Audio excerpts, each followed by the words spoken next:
ओम श्री गणेशाय नमः। नमः संस्कृताय। मैं प्रकाश सर वाराणसी से ई लर्निंग विद दुर्गेश में आप सभी लोगों का एक बार फिर से स्वागत करता हूं। आज हम सभी लोग पढ़ेंगे तद्धित प्रत्यय। क्या पढ़ेंगे?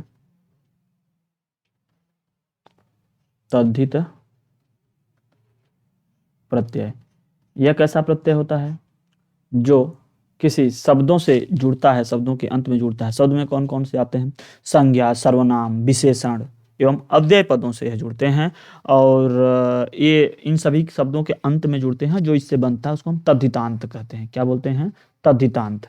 तद्धित प्रत्यय के योग से बने हुए शब्द तद्धितांत कहे जाते हैं। और यह किससे जुड़ते हैं? संज्ञा, सर्वनाम, विशेषण एवं अव्यय। ठीक, किससे? संज्ञा, सर्वनाम, विशेषण एवं अव्यय। ठीक, इसके अंत में जुड़ते हैं कौन प्रत्यय? तद्धित। ठीक, और इसके अंत में जुड़ते हैं और जुड़ने के बाद जो बनता है उसको हम लोग क्या कहते हैं? तद्धितांत कहते हैं। क्या कहते हैं? तद्धितांत शब्द जो बनेगा उसको हम लोग बोलेंगे तद्धितांत शब्द। ठीक है। और इसके अंतर्गत हम लोग तद्धित में मूल रूप से देखिए, तद्धित को अलग पढ़ लेते हैं और स्त्री प्रत्यय को हम लोग अलग पढ़ लेंगे। तो इसमें हम कुल 4 प्रत्ययों के ऊपर हम लोग चर्चा करेंगे जो महत्वपूर्ण हैं तो बहुत और सारे प्रत्यय, लेकिन हम लोग इसमें 4 प्रत्यय के ऊपर चर्चा करेंगे। जिसमें पहला और महत्वपूर्ण प्रत्यय है, यह है मतुप प्रत्यय। क्या है? मतुप प्रत्यय। ध्यान से सुनिएगा। मतुप प्रत्यय। यह जो मतुप प्रत्यय है यह कहाँ लगता है, कैसे लगता है? और इसमें सूत्र जैसे होता है ना कि तदस्यात् सत्यस्मिन्नति मतुप। तो ये सब जो सूत्र हैं थोड़े थोड़े वैसे क्वेश्चन नहीं पूछे जाते हैं, तो इसको हम नहीं चर्चा करेंगे। हम इसमें होता क्या है, कैसे होता है, उस पर चर्चा करेंगे। ठीक, आई बात समझ में? तो इसमें हम लोग देखेंगे कि जो मतुप प्रत्यय होता है ये वास्तव में होता कैसा है, इसमें कैसे लगने के बाद क्या बचता है, किसी शब्द में कौन सा प्रत्यय है, ऐसे पहचानने के लिए यह क्वेश्चन जब आता है तो हम यहाँ पर बता सकते हैं। तो मतुप जो होता है वो होता है मतुप, इस टाइप का लिखा जाता है। जब हम इसको लिखेंगे अलग से तो हो जाएगा म अ त इसकी संज्ञा इसकी संज्ञा दोनों की हो जाएगी, तसलोप पसलोप हो जाएगा। अभी आप पीछे बताए हैं किस किस तरीके से होता है इत संज्ञा। ठीक, खत्म हो जाएगा। तो म त बचेगा, क्या बचेगा? मत ना। यही मत जो है, यही अंत में बचेगा ना। मतुप प्रत्यय से जो बनते हैं वो विशेषण होते हैं ना, किसी की विशेषता बताते हैं। और जिसकी विशेषता बताते हैं उसी के अनुसार उसका लिंग, वचन, विभक्ति उसी के अनुसार हो जाती है। तो मतुप प्रत्यय से बनने वाले शब्द क्या होते हैं? विशेषण होते हैं। ध्यान दीजिएगा, यह क्वेश्चन कभी कभी आ सकता है कि मतुप प्रत्ययांत क्या होते हैं। मतुप प्रत्ययांत शब्द, मतुप प्रत्ययांत शब्द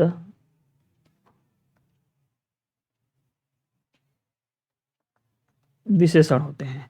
और जब विशेषण जो होते हैं उनकी जो लिंग, वचन, विभक्ति होती है वह जिसके साथ लगते हैं, जिसकी विशेषता बताते हैं उसी के अनुसार उसका सब कुछ धारण कर लेते हैं। अर्थात जो मतुप प्रत्ययांत शब्द बनेंगे इनका लिंग, वचन, विभक्ति सबका सब जिसकी विशेषता बताएंगे अर्थात विशेष्य के अनुसार हो जाएंगे। ठीक है। अब इसमें बचता क्या है? मतुप प्रत्ययांत में होते क्या क्या है, थोड़ा इसको भी हम लोग समझ लेना जरूरी है कि मतुप प्रत्ययांत में कैसे बचेगा। तो मत तो बच गया, मत बचेगा। तो अगर हम यहाँ पर देखें, कोई उदाहरण कर करके देखें तो और क्लियर हो जाएगा। तो उदाहरण नंबर 1 हम ले रहे हैं। जैसे मान लीजिए श्री। श्री में अगर हम लोग जोड़ें मतुप तो क्या बन जाएगा? मत बचेगा तो हो जाएगा श्रीमत। और श्रीमत को हम लोग क्या कहते हैं? श्री से युक्त, इसी को हम लोग कह सकते हैं श्रीमान। क्या कह सकते हैं? श्रीमान। श्रीमत को ही श्रीमान कहते हैं। इसी तरीके से एक होता है धी, इसमें बोलते हैं मतुप को जोड़ते हैं तो क्या मिल जाएगा? हो जाएगा धीमत। धी मतलब बुद्धि, तो बुद्धि से युक्त ना, इसी को हम लोग कह सकते हैं धीमान। धीमान माने बुद्धि से युक्त। यहाँ क्या था? श्री से युक्त, यहाँ हो गया बुद्धि से युक्त। ठीक है, यह हो गया आपका। इसी तरीके से होता है गोमतुप, तो इसमें हो जाएगा गोमत। क्या हो जाएगा? गोमत, या इसी को कहते हैं हम गोमान। गोमान का क्या मतलब हो जाएगा? गौ वाला। ठीक है, गौ वाला, गौ से युक्त अर्थात गौ वाला।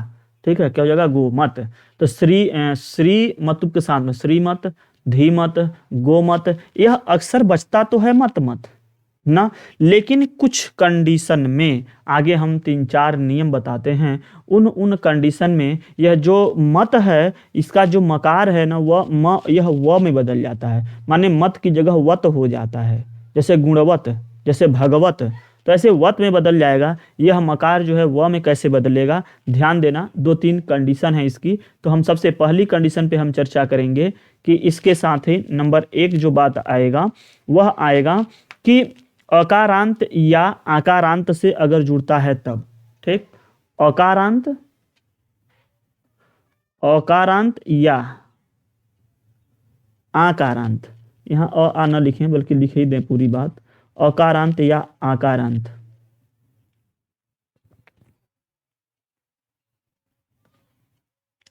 अकारांत या आकारांत के बाद अगर मतुप जुड़ता है तो ध्यान देना, इसमें मत की जगह क्या हो जाता है? वत हो जाता है। क्या हो जाएगा?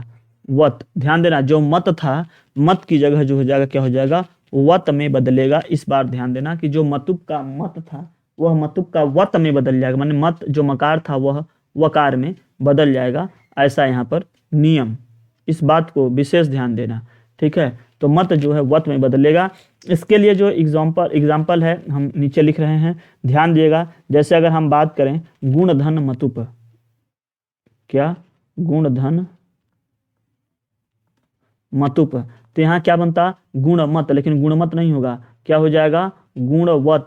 कहेंगे इसमें कहाँ अकारांत है? तो गुण के णकार में देखोगे तो अ पे अंत होने वाला अकारांत है यहाँ पर, इसलिए ऐसा हुआ।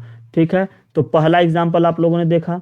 इसके साथ अगर हम दूसरा एग्जाम्पल देखें तो अगर हम कहें भग धन मतुप, भग धन मतुप, तो क्या हो जाएगा? यह भगमत नहीं होगा, क्या हो जाएगा? भगवत हो जाएगा। क्या हो जाएगा? भगवत। नंबर तीसरी बात अगर हम यहाँ पे बात करें कि कुछ आकारांत वाला ले लें, तो आकारांत पे हम लिखते हैं विद्या, क्या लिखेंगे? विद्या धन मतुप, तो क्या हो जाएगा? यह विद्यावत। क्या हो जाएगा? विद्यावत। आकारांत के साथ हम ले लिए हैं विद्यावत। एक आध एग्जाम्पल अगर आप लोग और ले लें तो लिख लीजिएगा दया, दया धन मतुप, क्या लिखोगे? दया धन मतुप, क्या हो जाएगा? दया मत नहीं, दयावत। ठीक है, ऐसा ना, दयावत या दयावान, ऐसा भी हम लिख सकते हैं। दयावत तो क्या कर सकते हैं? दयावान ना। विद्यावत मतलब क्या कर सकते हैं? विद्यावान। ठीक, इसको हम ये कर सकते हैं। भगवत को क्या सकते हैं? भगवान। ठीक, और गुणों को क्या कहते हैं? गुणवान। इस तरीके से आप यहाँ पर मतुप प्रत्यय का योग ध्यान देना कि मत की जगह वत हो गया है। एक तो ऐसा कंडीशन हो गया कि जब अ या आ पर अंत हो, अगर उससे जुड़ा तब परिवर्तन हो जाता है। और एक यहाँ पर और भी आगे कंडीशन है, उसको भी अगर आप लोग ध्यान देंगे तो उसको भी आप लोग अच्छे से समझ पाएंगे कि इसमें क्या है। नंबर 2 है कि अगर अंतिम स्वर के पहले मकार हो, ठीक, क्या हो? यदि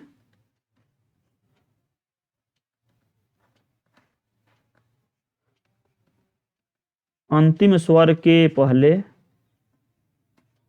क्या हो? म हो, मतलब मकार हो। अब अंतिम स्वर के पहले इसका क्या मतलब है, किस तरीके का मिल पाएगा। जैसे अगर हम यहाँ पे एक एग्जाम्पल बहुत चर्चित है इसका, लक्ष्मी, लक्ष्मी धन मतुप।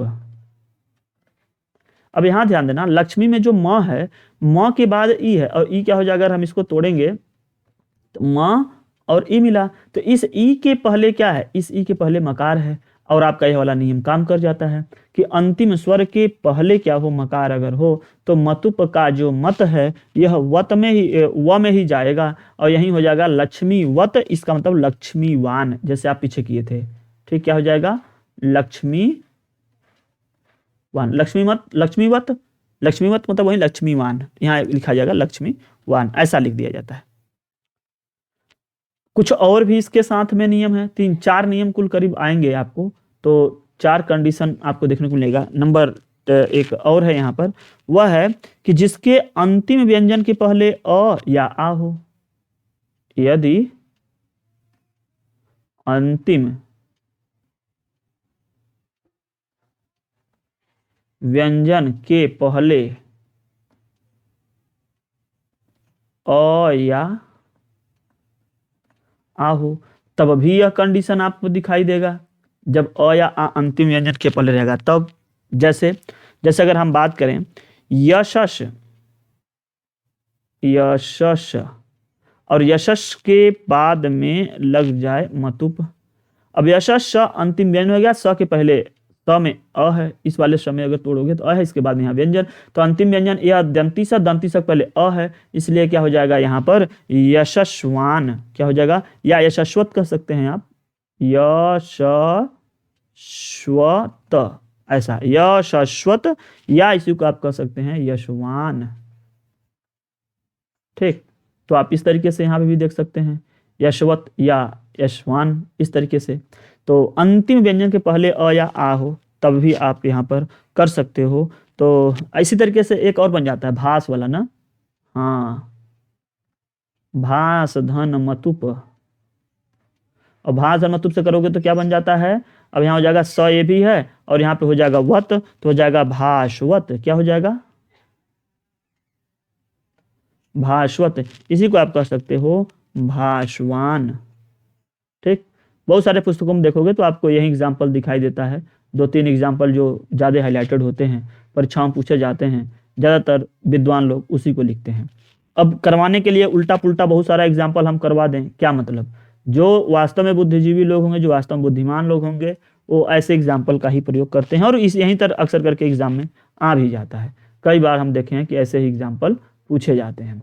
चौथी कंडीशन है कि जिस शब्द के अंत में वर्गों के प्रथम 4 वर्णों में से कोई वर्ण हो, जिसके अंत में, जिसके अंत में वर्गों के प्रथम 4 वर्ण, प्रथम 4 वर्णों में से कोई हो, 4 वर्णों में से कोई भी हो, ऐसे में भी यहां पर आपको देखने को मिलेगा। अब एक ऐसा कंडीशन आ जाएगा, यहाँ पे कोई भी 4 वर्ण मिल सकते हैं, जैसे विद्युत, यहाँ प्रथम वर्ण मिल गया, तकार मिल गया यहाँ पर, मतुप, तो यहां से क्या हो जाएगा, यहाँ हो जाएगा विद्युत, अब यहाँ पे विद्युत तो आधा हो जाएगा ना, तो फिर यहाँ पे हो जाएगा, इसका कोई चेंजिंग नहीं है, मतुप का जो मत था यही वत में बदल जाएगा, तो क्या हो जाएगा विद्युत वत, विद्युत वत, इसी को हम लोग कह सकते हैं विद्युतवान, क्या कह सकते हैं, विद्युतवान, इस तरीके से। ठीक है, तो यह 4 कंडीशन में जहां पर की मत जो है यह वत में बदल गया। ठीक है, जो वत था यह इसमें बदल गया।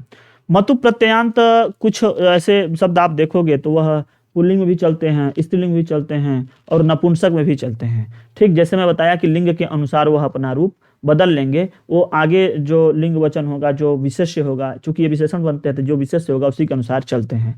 जैसे हम एक यहाँ पर 1-2 एग्जाम्पल यहाँ पे हम लिख देते हैं। जैसे अगर हम अभी हम लोगों ने देखा कि श्रीमान श्रीमान पढ़े थे, श्रीमान, फिर स्त्रीलिंग में जाएगा तो हो जाएगा श्रीमती, और फिर हो जाएगा श्रीमत, क्या हो जाएगा श्रीमत ना। इसी तरीके से पढ़े थे धनवान, धनवती,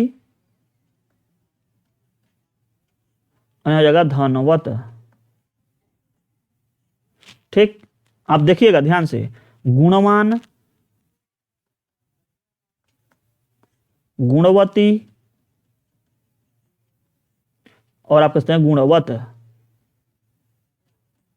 या इस तरीके से रूप जो है उसका बदल जाएगा ना। रूपवान,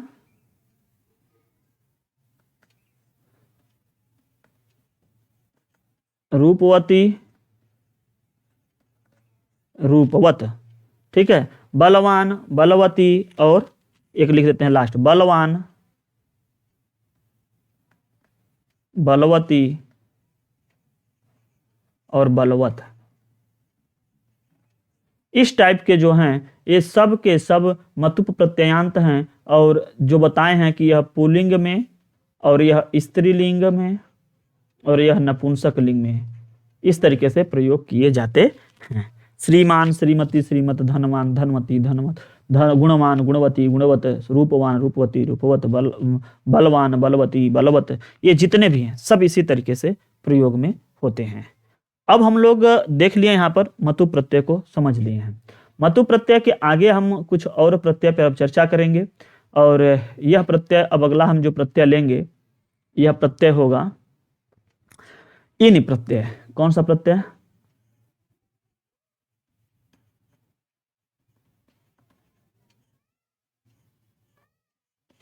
अरे इन प्रत्यय क्या है, इसमें क्या क्या बचता है ना। अकारांत शब्दों से इन और ठन दोनों प्रत्यय लगते हैं। अभी आगे हम लोग पढ़ेंगे ठन प्रत्यय भी, जब हम आगे पढ़ेंगे तो उसमें पता चलेगा ठक ठन ये सब होता है ना। तो कहते हैं कि इन जो प्रत्यय है यह किससे मिलता लगता है? अकारांत शब्दों से। कैसे लगता है? अकारांत शब्दों से इन प्रत्यय लगता है। अकारांत शब्दों से इन प्रत्यय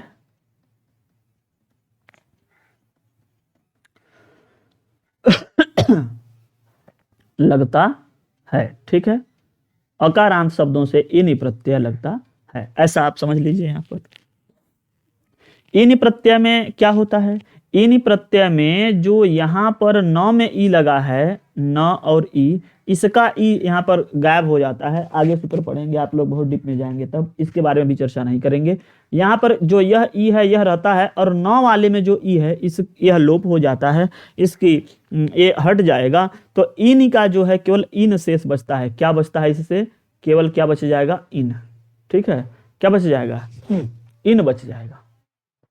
अब यही इन जो है आपका आगे मिलेगा अलग अलग में। जैसे जैसे माला में इन अगर हम जोड़ें, जैसे अगर हम मान लीजिए यहाँ पे लिख दें माला, क्या लिख दें? माला, इसमें हम जोड़ दें इन, तो इन का इन बचेगा। माला में इन जब हम जोड़ेंगे तो वह क्या बन जाएगा? मालिन। इसके पहले वाला जो है ना अ या आ, इसको हटा देते हैं। ठीक, इसका अर्थ वाला के अर्थ में प्रयुक्त होगा। जैसे आगे अभी आप देखेंगे तो क्या हो जाएगा? माला में इन अगर हम जोड़ेंगे तो हो जाएगा मालिन। क्या हो जाएगा? मालिन। अब ये मालिन हो सकता है, या इसी को हम लोग कह सकते हैं माली, माने उसका, यह भी हटा सकते हैं आगे वाला मालिन। इसी तरीके से अगर हम कहें दान से, दान में अकारांत है तो यहाँ पे हो जाएगा इनी। ठीक, इनी। तो इसमें क्या बन जाएगा? अगर इसमें अगर हम बात करेंगे तो क्या बन जाएगा? हो जाएगा दानिन। क्या हो जाएगा? दानिन। या इसी को हम लोग कह सकते हैं दानी ना, इस तरीके से। इसी तरीके से अगर हम अलग अलग कहें, जैसे धन से कहें, अगर धन से, तो धन में न हलंत नहीं होता है, किसी में भी ऐसा नहीं है। धन हो गया, और धन में अगर हम इन लगाएं तो हो जाता है धनिन अर्थात धनी। ठीक, इसी तरीके से अगर हम बताएं प्रणय धन इन बराबर प्रणयिन, प्रणयिन या प्रणयी ऐसा भी हम कह सकते हैं। और ज्ञान में इन लगाएं तो हो सकता है ज्ञानिन, और ज्ञानिन से बन जाएगा ज्ञानी। तो ये सब जितने हैं सब इन प्रत्ययांत वाले आते हैं। तो इसको भी आप लोग कुछ कर लीजिए। जैसे ज्ञान में अगर हम लगा दें, यहाँ ज्ञान में इन लगाएंगे तो हो जाएगा ज्ञानिन, इसी को हम लोग कहते हैं ज्ञानी। ठीक, तो इसमें इन ही होता है। बहुत कम इधर से आता है, बहुत कम क्वेश्चन आते हैं। ऐसा नहीं है कि इधर से बहुत सारे क्वेश्चन बने, इधर से क्वेश्चन कम आते हैं। बस आप लोग थोड़ा थोड़ा कर करके अच्छे से अगर समझ लेते हैं आप लोग, तो इससे संदर्भित क्वेश्चन अगर आए तो आप अवश्य ही कर लोगे। इसमें कोई बहुत बड़ी बात नहीं आएगी कि नहीं आप लोग बहुत कठिन क्वेश्चन हो जाएगा। तो बस थोड़ा हल्के में ध्यान देते चलो। अब हम लोग नेक्स्ट वाला पढ़ेंगे, जिसमें एक प्रत्यय आता है। मान लो ये तीसरा नंबर आएगा ना, क्या आएगा? त्व और तल प्रत्यय। त्व और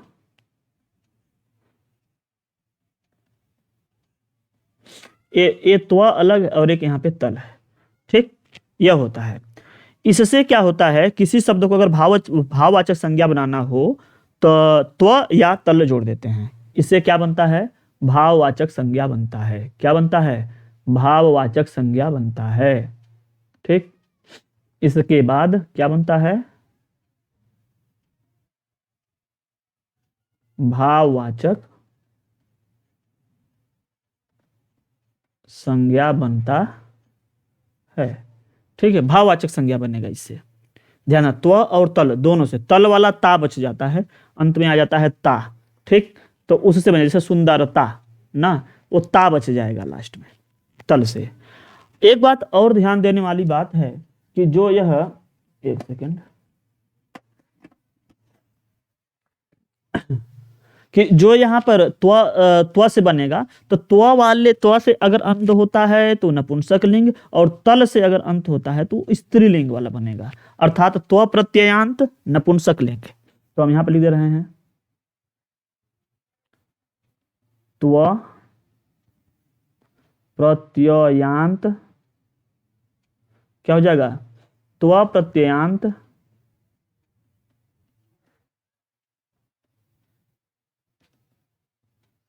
नपुंसक लिंग। और ये जो तल प्रत्ययांत हैं, यह क्या बनेंगे?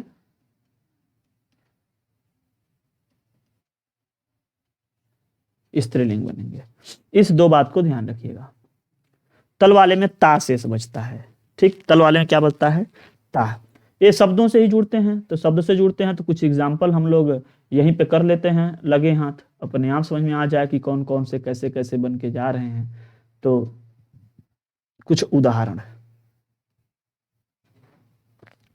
उदाहरण में सबसे पहला उदाहरण हम लेंगे, यह है जैसे अगर हम बात करें सुंदर, क्या है?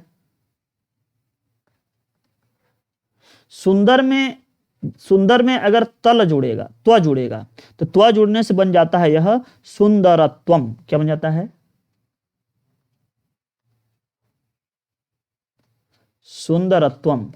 और अगर इसी में हम तल वाला जोड़ दें तो हो जाएगा सुंदरता।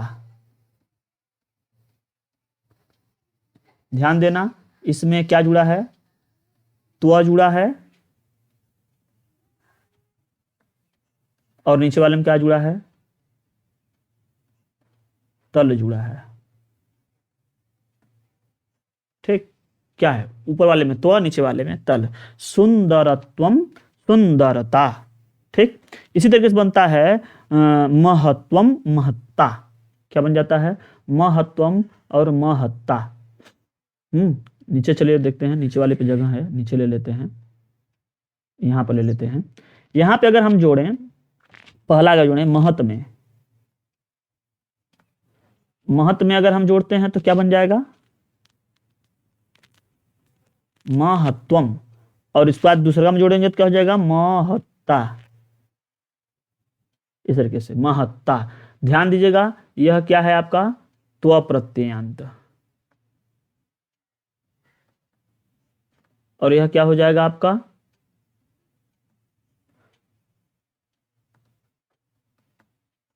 तल प्रत्ययांत। ठीक है। इसी तरीके से बनता है देवत्वम, देवता। क्या बनता है, अगर हम यहां पर लिख दें देव, देव में जोड़ेंगे तो क्या होता है, देवत्वम। क्या, देवत्वम। और यहां पे क्या बन जाएगा आपका, देवता। वही बात एक में क्या है, त्व प्रत्ययांत, प्रत्ययांत क्या हो जाएगा, प्रत्ययांत। और एक आपका हो जाएगा तल प्रत्ययांत। ठीक। तो ये हो जाएगा देवत्वम, देवता, कुशलत्वम, कुशलता। ठीक। पशुत्वम, पशुता ना। तो इस तरीके से आपका यहाँ पर बन जाता है, यह हो जाता है आपका त्व और तल प्रत्ययांत जो शब्द बनते हैं वे। और अंतिम में हम इसमें एक और हम बात करेंगे, एक और हम बात करेंगे 4 नंबर में, वह है आपका ठक प्रत्यय। कौन सा प्रत्यय, ठक प्रत्यय। अब इन ठक प्रत्यय को थोड़ा अच्छे से देख लेते हैं कि इसमें क्या क्या है। ठीक। तो इसका भी प्रयोग, जो ठक प्रत्यय होता है, इसका भी प्रयोग हम भाववाचक संज्ञा बनाने के लिए ही करते हैं। ठीक। ठक की जगह पर जो ठक का ठ है उसके स्थान पर इक का आदेश हो जाता है, यही बात होता है। और शब्द के प्रथम स्वर में वृद्धि हो जाती है। क्या होती है, वृद्धि हो जाती है। माने इसके पहले वाला स्वर रहेगा तो उसमें कैसे चेंजिंग होती है। तो ध्यान देना, ठक प्रत्यय के प्रयोग से क्या बन जाता है, भाववाचक संज्ञा बनाने के लिए इसका प्रयोग होता है। ठीक। ध्यान दीजिएगा, जो यह ठक है, ठक के ठ के स्थान पर क्या हो जाता है, इसके स्थान पर इक का आदेश हो जाता है। क्या हो जाता है, इक का आदेश हो जाता है। अब यह इक क अंत मत लगाइए, इक लिखा होता है, इक। ठीक। क्या हो जाता है, आदेश। ठीक। इसका आदेश हो जाता है और शब्द के प्रथम स्वर में वृद्धि हो जाती है। ध्यान देना, और शब्द के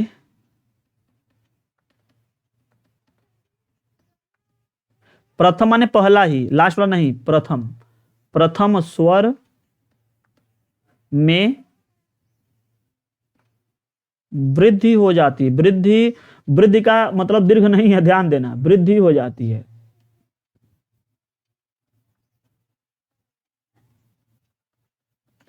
मैं यहां दीर्घ नहीं बोल रहा हूं, मैं क्या बोल रहा हूं यहां पर, मैं यहां बोल रहा हूं वृद्धि हो जाती है। वृद्धि मतलब क्या हो जाती है, आ अ औ हो जाएगा। इसका मतलब सोचो कि आ किससे बनेगा, अ किससे बनेगा, औ किससे बनेगा। थोड़ा दिमाग लगाओ, विचार लगाओ, किससे, जो मैं अभी बात बोल रहा हूं यह क्या किससे बन सकता है, थोड़ा बुद्धि लगाओ। मैं क्या बोला, आ अ औ, यही ना वृद्धि होगी, यह बन जाएगी। तो यह किससे बनेगी, क्या आया रहेगा कि यह बन जाएगा।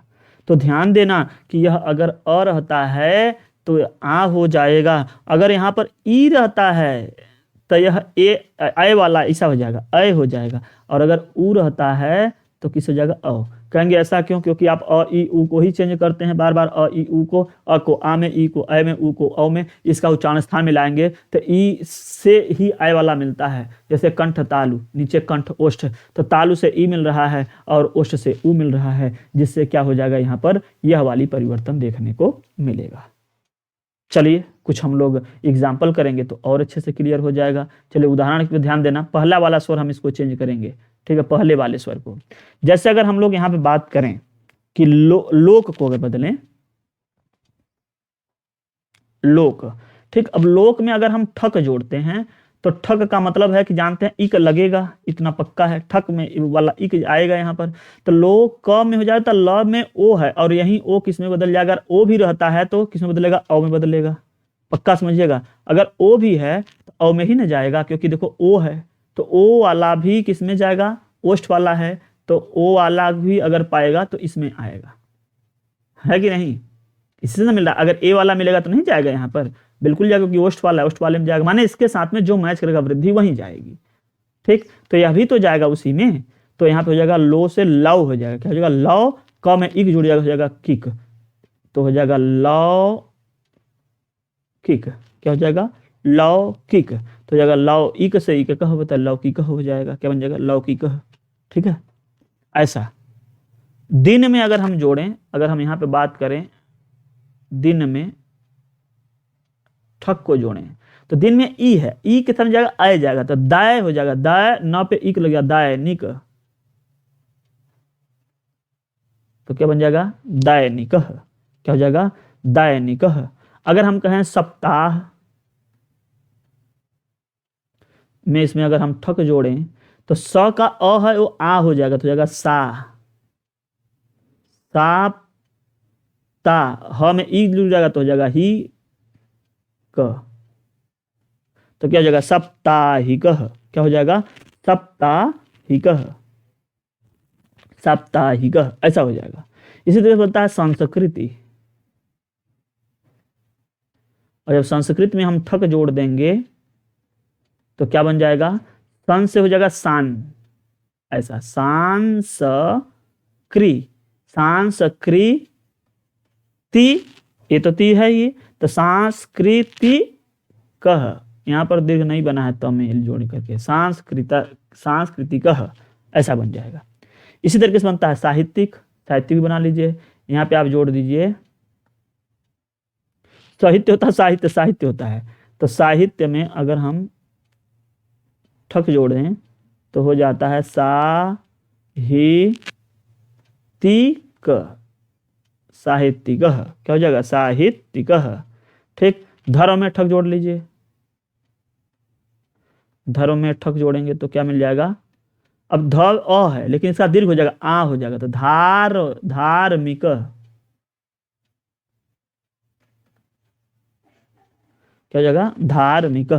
ठीक है, तो इस तरीके से आप सभी लोग इसको आप लोग बना सकते हैं।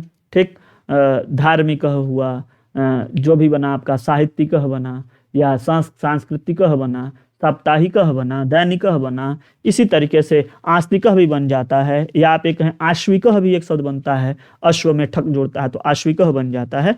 तो इस तरीके से आप लोग यह सब सारे के सारे शब्द बना सकते हैं और ये बता सकते हैं कि इसमें कौन सा प्रत्यय लगा है। तो ये अभी हम लोग जो बात करते हैं तद्धित में कुछ इंपॉर्टेंट प्रत्यय जो टेट लेवल में आ सकते हैं, उसमें हम आप लोगों को कुछ प्रत्यय यहाँ पे जो 4-5 3-4 जो अभी सही लगे हमको, 4-5 तल और त्व को अलग जोड़ दें तो 5 ही हो जाएंगे, तो उसको हम यहाँ पर बता दिए हैं। इसके बाद हम लोग 3-4 ठो जो है स्त्री प्रत्यय पढ़ेंगे, और उसके बाद में फिर पहले पढ़ेंगे अव्यय वगैरह, फिर जो उसमें सुप प्रत्यय हैं या जो और तिंग प्रत्यय हैं उस पर हम एक चर्चा अवश्य करेंगे। तो सभी लोग जो है पढ़ते रहें, अब आप लोगों का ये भी फिनिश होने वाला है।